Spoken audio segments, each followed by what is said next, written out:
ഇപ്പോൾ രാഷ്ട്രീയ നിരീക്ഷകൻ എ സജീവൻ നമ്മോടൊപ്പം ചേരുന്നു. എ സജീവൻ, ഇവിടെ സുപ്രീം കോടതി മുൻ ജസ്റ്റിസ് രോഹിൻടൺ നരിമാനെതിരെ ഗുരുതര ആരോപണം ഗവർണർ ഉന്നയിച്ചിരിക്കുകയാണ്. രോഹിൻടൻ്റെ പിതാവ് ഫാലിയസ് നരിമാൻ കേരള സർക്കാരിൽ നിന്നും നിയമോപദേശത്തിന് 40 ലക്ഷം രൂപ വാങ്ങിയെന്നാണ് പറയുന്നത്. കേസിൽ ഹാജരാകാതെയാണ് പണം വാങ്ങിയതെന്ന് ഗവർണർ ആരോപിക്കുന്ന സാഹചര്യമുണ്ടായി. അതേസമയം ഗവർണർ നരിമാനെതിരെ നടത്തിയത് തരംതാണ രാഷ്ട്രീയമെന്ന് ജോൺ ബ്രിട്ടാസ് എം.പിയും പറഞ്ഞിട്ടുണ്ട്. അതായത് ഗവർണറുടെ പ്രസ്താവന ശുദ്ധ അസംബന്ധം. അതായത് കുറച്ചു നാൾ മുമ്പ് ഈ കേരള ഗവർണർ ആരിഫ് മുഹമ്മദ് ഖാനെ പോലെയുള്ളവരല്ല ഗവർണർമാരാകേണ്ടതെന്ന് ഈ രോഹിൻടൺ നരിമാൻ പറഞ്ഞിരുന്നു. അതിന് പ്രധാന കാരണം ഈ ഗവർണർമാർ നിഷ്പക്ഷരല്ലെങ്കിൽ ഭരണ സംവിധാനം തകരുമെന്നും അതോടൊപ്പം തന്നെ ഈ ബില്ലുകൾ പിടിച്ചു വയ്ക്കുകയും പിന്നീട് അത് രാഷ്ട്രപതിക്ക് അയക്കുകയൊക്കെ ചെയ്യുന്ന പ്രവണതയിലേക്ക് കാര്യങ്ങളെത്തും. കാരണം ബില്ലുകൾ തിരിച്ചയക്കുന്നത് പോലെയല്ല രാഷ്ട്രപതിക്ക് അയച്ചാൽ. എങ്ങനെ കാണുന്നു ഇതിനെ? കേരള ഗവർണർ ആരിഫ് മുഹമ്മദ് ഖാൻ അദ്ദേഹം ശരിക്കും ഗവർണർ എന്ന പദവിക്ക് യോജിക്കാത്ത പ്രവൃത്തികളും വാക്കുകളുമാണ് തുടർച്ചയായിട്ട് നടത്തിക്കൊണ്ടിരിക്കുന്നത്. സ്വാഭാവികമായിട്ടും ഗവർണർമാർ കേന്ദ്ര സർക്കാരിന്റെ അവർ നിയോഗിക്കുന്ന ആളുകളായതുകൊണ്ട് കേന്ദ്ര സർക്കാരിനോട് വിധേയത്വമൊക്കെ ഉണ്ടാവും. പക്ഷേ നമ്മൾ ഇത്രയും കാലത്തിനിടയിൽ കണ്ട ഗവർണർമാരൊക്കെ വളരെ കൃത്യമായിട്ടും അത് ഒരു തനി വിധേയത്വം കാണിക്കാത്ത രൂപത്തിലുള്ള രാഷ്ട്രീയം കളിക്കുന്ന രൂപത്തിലൊക്കെ കളിക്കുകയാണെന്ന് തോന്നാത്ത രൂപത്തിലുള്ള പ്രവൃത്തികളാണ് പലപ്പോഴും ചെയ്യാറുള്ളത്. ചില ഘട്ടങ്ങളിലൊക്കെ സംസ്ഥാന സർക്കാരും ഗവർണർമാരും തമ്മിലൊക്കെ യോജിപ്പില്ലാത്ത കാര്യങ്ങളൊക്കെ ഉണ്ടാകും. പക്ഷെ അപ്പോൾ പോലും അതൊരു മാന്യതയുടെ ഒരു പരിവേഷമെങ്കിലും കാണിക്കാറുണ്ട്.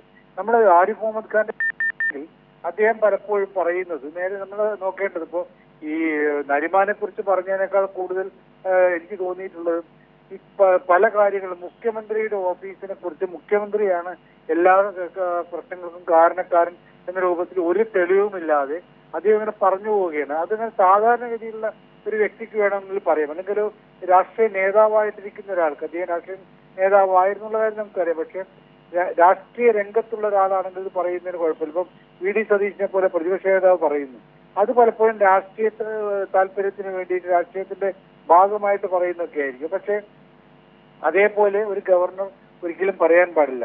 ഒരു തെളിവുമില്ലാതെ ഇങ്ങനെ വ്യക്തിപരമായ രൂപത്തിൽ അധിക്ഷേപം ഉണ്ടാക്കുക, വ്യക്തിപരമായ രൂപത്തിലുള്ള കടന്നാക്രമണം നടത്തുക എന്നൊക്കെ പറയുന്നത് ഒരു മടിയുമില്ലാതെ അത് ആവർത്തിച്ചുകൊണ്ടിരിക്കുക.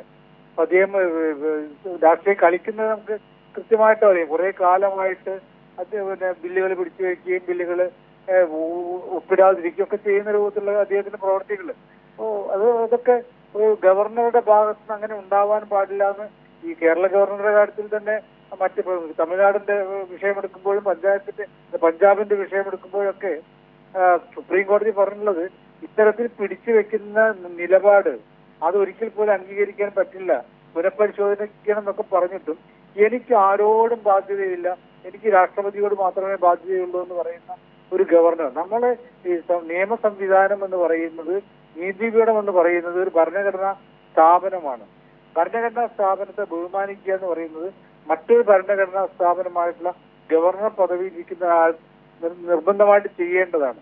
അങ്ങനെയുള്ള ഒരാളാണ് പറയുന്നത് എനിക്ക് നീതിപീഠത്തോട് ഒരിക്കലും വിധേയത്വമില്ല, അവർ പറയുന്നതും കേൾക്കേണ്ടത് ഞാൻ ആൻസറബിൾ ആയിട്ടുള്ളത് രാഷ്ട്രപതിയോട് മാത്രമാണെന്നൊക്കെ പറയുന്ന ആൾക്ക് സത്യത്തിൽ അദ്ദേഹത്തിന് എന്താണ് സംഭവിച്ചതെന്ന് പോലും നമുക്ക് ചിന്തിക്കാൻ പറ്റാത്തൊരു കാര്യമാണ്. അപ്പൊ അതുകൊണ്ട് അദ്ദേഹം ഇപ്പം നരിമാനെ കുറിച്ച് ഇങ്ങനെ പറഞ്ഞതോ അതൊക്കെ ഒരു അദ്ദേഹത്തിൽ നിന്ന് പ്രതീക്ഷിക്കാൻ പറ്റാത്ത ഒരു കാര്യമാണെന്ന് ഞാൻ പറയില്ല. കാരണം ആരിഫ് മുഹമ്മദ് ഖാൻ കുറെ കാലമായിട്ട് ഗവർണർ എന്ന പദവിയിൽ പ്രതീക്ഷിക്കാൻ പറ്റാത്ത കാര്യങ്ങളാണ് പറഞ്ഞുകൊണ്ടിരിക്കുന്നത് എന്ന് നമുക്ക് പറയാം. പക്ഷെ ആരിഫ് മുഹമ്മദ് ഖാന്റെ ഇത്തരം വാക്കുകളും പ്രവൃത്തികളും അപ്രതീക്ഷിതമല്ല. അദ്ദേഹം ഇതൊക്കെ പറയും, ആ വളരെ കടുത്ത രൂപത്തിലുള്ള പ്രതികരണങ്ങൾ ഉണ്ടാകും.